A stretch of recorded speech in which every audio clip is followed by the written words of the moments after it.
Salut à tous! Nous allons travailler durant cette séance l'addition en colonne, mais avec retenue. Commençons, comme d'habitude, par la maison de l'addition. Si je veux calculer deux nombres, 39 plus 14 est égal à combien? Je vais placer la maison dans laquelle je veux placer les nombres 39 et 14. Je commence par 39. 3 dizaines, 9 unités. Plus 14, une dizaine, 4 unités. Par quoi je commence? Bien sûr, par les unités. 9 plus 4. 9 dans ma tête et 4 sur les doigts. 9, 10, 11, 12, 13. Alors, j'ai obtenu 13. Mais est-ce que je peux le mettre en bas? Non, alors je le mets de côté. Dans le nombre 13, j'ai aussi une dizaine et 3 unités. Alors, l'unité va aller avec les unités et la dizaine va aller chez les dizaines. Alors, le 3 va descendre en bas avec les unités et la dizaine va monter avec les dizaines. Et on va l'appeler la retenue. Maintenant, je compte les dizaines ensemble sans oublier la retenue. 1 et 3, c'est 4. Et encore 1, 5. J'ai obtenu 53. Alors, nous allons apprendre aujourd'hui à poser une addition en colonne, mais avec une retenue. Allons-y. Vous allez regarder cette vidéo qui va vous apprendre comment additionner en colonne avec retenue. Je vous laisse regarder. Poser une addition en colonne avec une retenue. Voici une addition. Il va falloir que nous ajoutions 17 à 36 pour savoir combien cela fait en tout. Et pour cela, nous allons la poser en colonne. Pour bien la poser, nous allons imaginer un immeuble. Nous avons deux nombres à ajouter, 36 et 17. Notre immeuble aura donc 2 étages. Et 2 escaliers. Un escalier pour les unités et un escalier pour les dizaines. Observons le nombre 36. 36, c'est 6 unités et 3 dizaines. Le chiffre 6 va emprunter l'escalier des unités pour se placer au 2e étage. Le chiffre 3, qui est le chiffre des dizaines de 36, va emprunter l'escalier des dizaines pour se placer au 2e étage. Le nombre 36 est installé à sa place. Regardons maintenant le nombre 17. 17, c'est 7 unités et une dizaine. Le chiffre 7 va emprunter l'escalier des unités et se placer au 1er étage. Le chiffre 1 va emprunter l'escalier des dizaines et se placer également au 1er étage. Le nombre 17 est installé. Notre addition est à présent posée. Les unités sont les unes en dessous des autres et les dizaines également. Nous allons maintenant pouvoir faire disparaître notre immeuble. Lorsque tu poseras une addition sur ton cahier, pense à utiliser les carreaux. Un chiffre par carreau, comme sur la photo. Dans un premier temps, il va falloir que nous trouvions le résultat de l'addition des unités. Je me place devant mon escalier des unités et j'observe 6 et 7, qu'il va falloir que j'ajoute. 6 plus 7, c'est égal à 13. 13, c'est une dizaine et 3 unités. En ajoutant les unités, nous avons créé une nouvelle dizaine. Les 3 unités du 13 vont se placer au niveau du résultat dans la colonne des unités. Notre dizaine supplémentaire, que nous avons créée à partir de 6 et de 7, elle va aller se placer dans la colonne des dizaines sur le toit de notre immeuble, au-dessus du 3 et du 1. C'est ça, une retenue. Nous pouvons maintenant passer aux dizaines. Je me place devant l'escalier des dizaines et j'observe mon immeuble. Je vois 1, la retenue. 3 et encore 1. 1 plus 3 plus 1 est égal à 5. Je peux donc écrire 5 au niveau du résultat dans ma colonne des dizaines.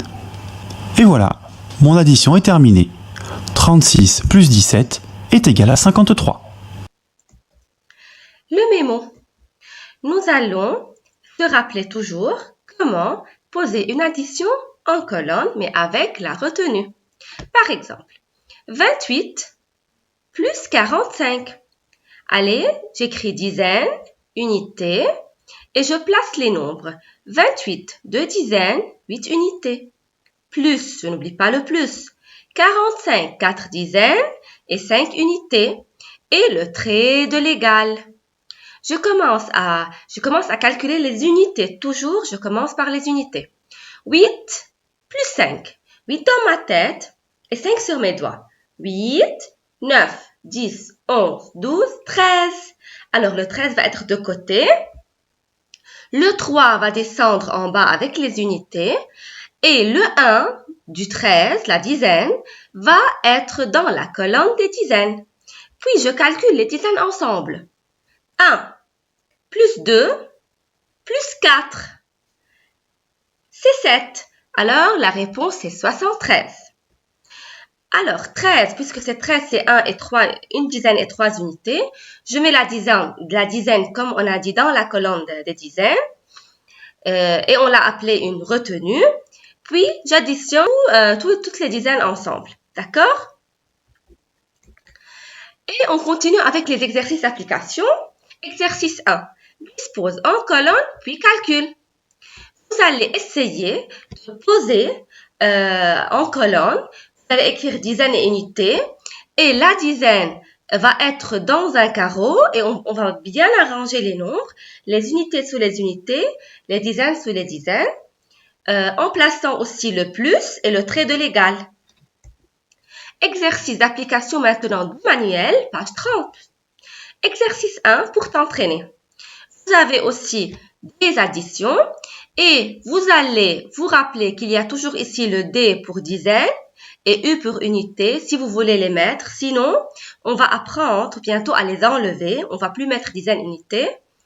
Et vous allez commencer à calculer les unités tout d'abord. Vous mettez le nombre obtenu là, puis les dizaines sans oublier la retenue. Vous faites cet exercice sur le livre de maths. Numéro 2, la même consigne, dispose en colonne puis effectue les calculs. On passe à la page 31, exercice 3, aussi des additions en colonne. Vous faites attention, il y a un petit piège dans la deuxième. 8 plus 48. 8, c'est dizaines ou unités?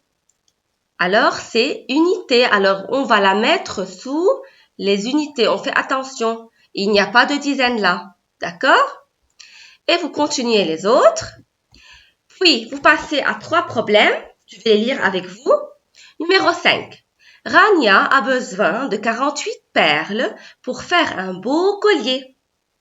Elle a 29 perles blanches et 17 perles noires. Elle a déjà les perles. Elle a des perles blanches et noires. A-t-elle assez de perles pour faire ce beau collier?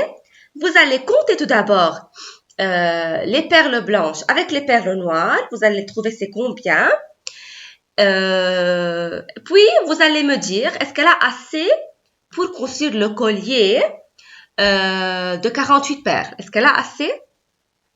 Pour faire le calcul, vous pouvez sur un cahier de brouillon additionner en colonne les deux nombres. Numéro 6. Tarek ouvre cette boîte. Il ne trouve que 16 tablettes de chocolat. Regardons, ils ont déjà écrit que dans cette boîte, il y avait 30 tablettes de chocolat. Quand Tarek a ouvert la boîte, il n'a trouvé que 16. Combien de tablettes manque-t-il? Il y avait 30. Il ne trouve que 16 dedans. Combien de tablettes manque-t-il? Vous allez trouver l'égalité et la réponse. Est-ce que je vais faire plus ou moins ici? Faites attention. Numéro 7.